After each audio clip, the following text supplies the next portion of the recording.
Well, hey there, good morning. Welcome to Still Up with 6, where we're continuing the conversation from Texas Today to all of your social media platforms this morning. I'm Heidi Alaga. I'm Chris Rogers. Yeah, thanks for waking up with us. Thanks for joining us. Maybe you're on Facebook, maybe you're on YouTube, maybe you are on Twitter. Doesn't matter. We're here to have the conversation with you this morning. We're a little bit blue this morning. Oh, yeah. Blue. Yeah. I don't think, by the way, those lyrics, I don't think that's the actual lyrics of the song. I think it's just da-da-dee, da-dee. That's what I sang. Yeah, you sing If I Was Green, I Would Die, but I don't think that's true. Blue, if I was green, I would.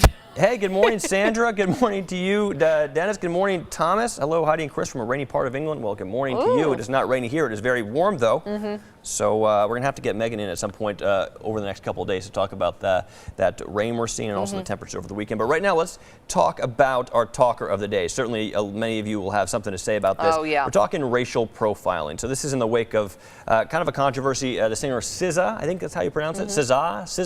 S-Z-A. S-Z-A. She says she was in the Sephora and they had security called over because they thought she was shoplifting. Yeah, and this actually happened last month. Of course, she took to social media where she posted about her experience, which then now led to Sephora closing tomorrow for 1 hour for all of their employees to take part in this diversity training and exercise and workshop in hopes that this doesn't happen moving forward. Of course, we saw something similar happen a few months ago at Starbucks. All 8,000 locations shut down for their employees to have that same training as well after 2 black males were seen being refused to use the bathroom at the store. You know, it's interesting because a lot of people don't think that we have a problem with American retailers. That was our question this morning, and whether or not there is a problem with racial profiling in the United States. What do you think? Yeah, plenty of people weighed in and said that they didn't feel it was a problem. Of course, our live poll of the day reflected that.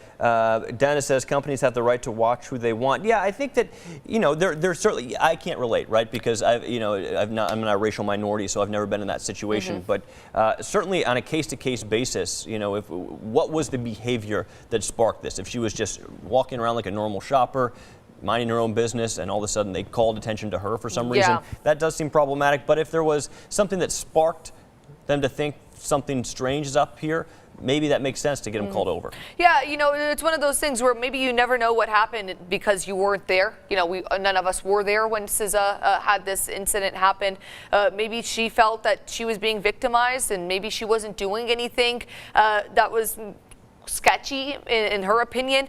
So it's interesting, but Sephora is now taking action, and we talked about perhaps they're doing this because she's such a big platform. She's a Grammy nominated singer. She's got a big following on social media, and she's growing as an artist. She's like one of the biggest artists. She was on SNL a few months ago, and I just think that, is it because of her platform that she was able to get all of Sephora to close down their locations for an hour, or is this something that's needed? Well, you wonder too. You wonder, right? If someone that wasn't a celebrity, wasn't a major singer, walked in there and had the same experience, and they posted to social media, maybe they have 200 followers, maybe they have 150 followers. Are they going to get the same traction? You think probably not.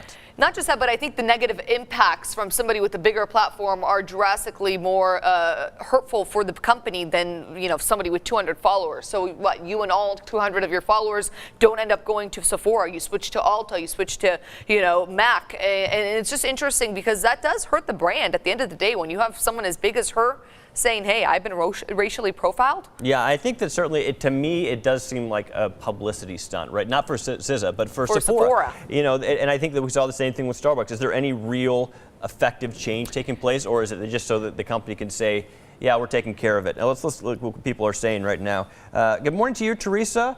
And it looks like Cindy's saying shoplifting unfortunately happens too much nowadays. I work for Estee Lauder at Ulta in Waco, and we see theft all the time. They walk right out the door, praying they see the light. Okay, that's an interesting perspective, Cindy. Thanks for weighing in. And she actually works in a beauty store in Ulta, in Waco. We saw an Ulta actually in Temple was brazenly robbed a number of months ago.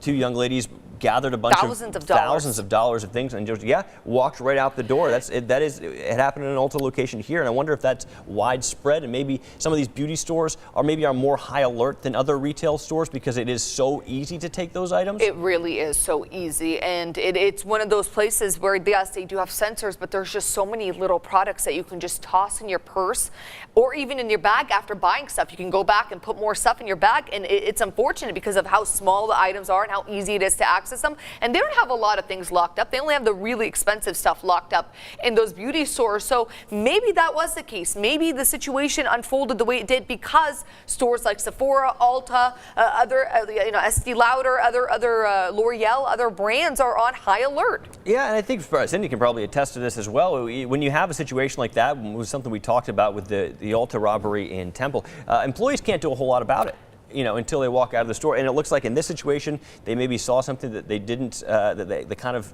raised the alarm, and they took some action, and it kind of backfired on them in this situation. But I think that is an interesting perspective, because it could be a matter of the type of store. You know what I mean? It could be that if you're at a store like a beauty store that's more susceptible to theft, you're more cautious. I mean, realistically, it's a lot easier to steal a concealer than it is to steal a pair of boots, from Dillard's. So I think that kind of has to play a role in how alert all the employees have to be. And I'm not saying that the SZA incident is justified. No, it could be a situation of racial profiling. I'm just saying that it's very easy to steal from places where the items are small and can fit in your bag. Right, and I think that you would really have to be to see firsthand how this incident played out to understand whether or not it's racial profiling. Certainly there are plenty of instances of racial profiling across the country, but there are plenty of times across the country as well where shoplifting is a real problem no matter the race. And security guards and store employees are trained to try to spot those things, and sometimes they do spot them, and sometimes in this situation, obviously we know SZA is doing very well financially. I'm sure she's not stealing things, but if you don't know who SZA is, I wouldn't know who SZA was if I was a store employee. I know she's got great music, but facially I don't know if I'd recognize her as a celebrity. Especially like in a store in a natural environment like that. It's interesting, Dennis saying, I still would like to see a video to see if she gave them a reason to watch her. Dennis, that's a great point. Sometimes we do things that could seem odd to other people when we don't even think about them twice. Maybe it could be that had happened. But it's interesting because, like you said, maybe you didn't recognize SZA, but then you think about it, and for SZA, if you back away from the situation, she's got money. She's financially doing well with her music, and it's bringing her great income. I think it's a worse headline for her being caught stealing from Sephora versus being racially profiled at Sephora. Right, but if you're an employee and you're not aware of who SZA is, you're not thinking to yourself, well, this person is financially sound, this person has like 9 Grammy nominations, you know what I mean? This is not something that's going through your mind. And just because you're wealthy doesn't mean you don't steal. It's a habit that, could affect anybody. Well, we'll revisit this if you guys have more thoughts on it throughout the show, but this is what I think I've seen people, tagging their friends because of this next story. Yes. American Idol, it's coming to Central Texas. Can you believe it? Auditions are going to be held in Waco August 27th, so mark your calendars. We don't have a location on where yet. They have not released that information, but I mean, the fact that American Idol is coming to Waco, it just goes to show how big the city is becoming, how impactful it is. And you know what? I think Central Texans, they deserve the spotlight. They deserve the chance to be on American Idol without having to drive to a major city to do so. Yeah, a lot of talent here. Not a whole lot of talent in our newsroom. You and I are not going to be headed out there. What would be your audition song? I felt like you'd ask that. I like Christina Aguilera's Hurt. Okay, give us a little rendition. No. Rendition? I'm saying if I had a good voice, that would be a song I'd go Guys, for. let Heidi know that she can do a little. She's in a safe place with all of us here. we're all still up with 6 family here on Facebook and Twitter. She can give a little audition, and we'll see if she's good enough. No. Or that's a tough song vocally. Maybe like an Alicia Keys would be nice. You're choosing some pretty. I know, they're all so talented. See, it's the talent I wish I had. That's why I'm choosing those songs. So you guys, come on, Heidi. The station is encouraging me to sing. We're gonna lose a lot of viewers if I do that. We're gonna drop in viewers. No, everyone on here is a big fan of you. Well, listen, if you work up the courage, okay, you've got a little bit because it's coming August 27th in Waco. Now, that doesn't mean the judges that you see on TV are coming. I think usually what happens is they send some producers. Some kind of quasi-judges who kind of scout out the talent and then send all that talent or non-talent. But I've always wondered how it works because, Thomas saying, sing, Heidi. All right, we've got a lot of people. I don't know. Maybe you'll build up the courage. Tell us at home, what song would you guys sing if you were going to audition for American Idol? What would you sing? I gave my songs. Well, I'm the Simon in this situation, so I'm not cut out for the singing. You are the talent here, allegedly. That's a good word to put there. No, I think that there's so many deserving people. I would never want to go to a competition and an audition knowing that I wasn't talented, because that takes up the time of the producers, and that takes up a spot for someone here in Central Texas, which I know there's so many talented people. Sometimes, yeah, Sandy, you get a lot of people saying, yeah, everyone knows we're a family here. I've never watched American Idol, only watch Andy Griffith's show on ESPN. Oh, and KCEN. Hey, as long as you're watching KCEN, Dennis, we appreciate you. But I think that what if you got through, but they only sent you through because you're going to be one of the bad people?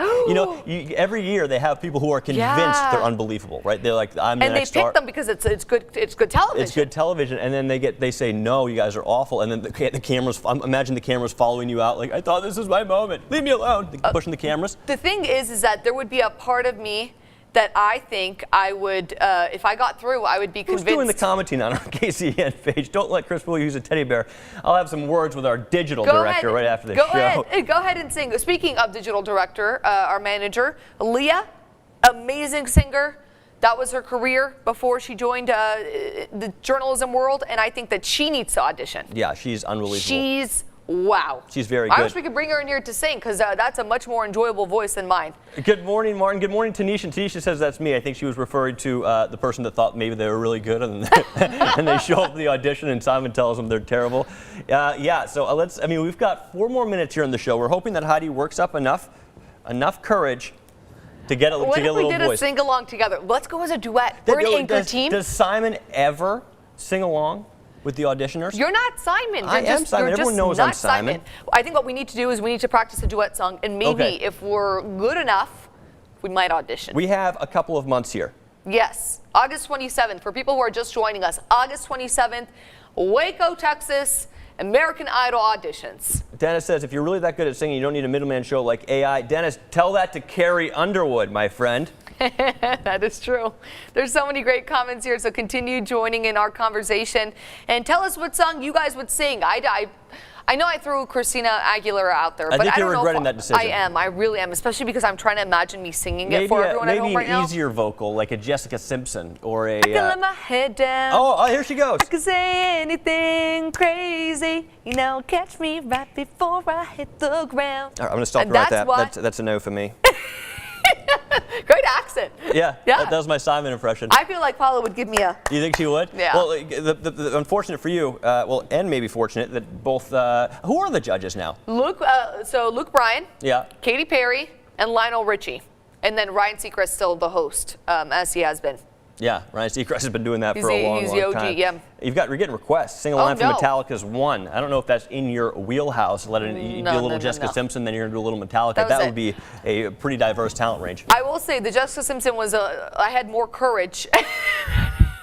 Said, Heidi, you're fired. I had more courage singing Jessica Simpson than I would ever have the courage to sing Christina Aguilera. Oh, KCEN says I'm going to Hollywood. I think you're doing the comments on KCEN because you're the only person that would send your... Well, and Thomas says, wow, yes, Heidi. Thomas, there's no reason to be nice. There's no reason to be nice. You guys are so sweet. Let's be real here. That really was horrible. That's a no for me, yes. Yeah, that's a no for everybody, including myself. All right, let's talk about... Heidi trying out for AI? I smell a story. People are saying you got to go. How about this? We will work on a duet. And if we feel like we're good enough by the beginning of August, we'll go and try out here in Waco. August 27th. Here's the thing. I just imagined it being a really cool situation where we train, maybe with a vocal coach. If you guys know a vocal coach, yeah, tag a vocal coach in this because we need a lot of work. Tag a couple vocal coaches in this. Tag a vocal school in this. Okay, so here's the thing. If we do get a vocal coach, maybe we can have our journey to American Idol. Yes. That won't be horrible, right? What's going to happen, though, because you and I have a good relationship on the show. I think that we're friends, but when they choose me to keep going and they leave you behind, what's going to happen with the dichotomy of the show here? What will happen is I'll continue anchoring, still up with 6. I'll be talking to people at home, and you'll be in Hollywood. I'll be in Hollywood. Maybe you'll FaceTime us on the show and make a cameo visit. I think it would be interesting, definitely, to try a duet. I don't know if do they take duets? They do. If you're talented, they take you. Set up some karaoke and practice. That's what Ryan's saying. Oh, well, we've heard Heidi do a little karaoke from time to time on the weekends. A lot of our Channel 6 crew sometimes goes out and does a little karaoke. They saw it hiring Heidi. Oh, they did? Yeah, you did get hired for that, right? But that was because you were a crowd favorite. You definitely got the entertainment value. Maybe that's what will get us to Hollywood. That's what's going to get us to Hollywood. If you lip sync? No, entertainment, being fun. Well, yeah, no, you still need to sing as part of the. We'll figure something out. We'll figure something out. Well, we are running out of time here talking about Hadi's audition and her journey to Hollywood. We will see you tomorrow morning, 4:30 to 7 a.m. Till then, have a great day.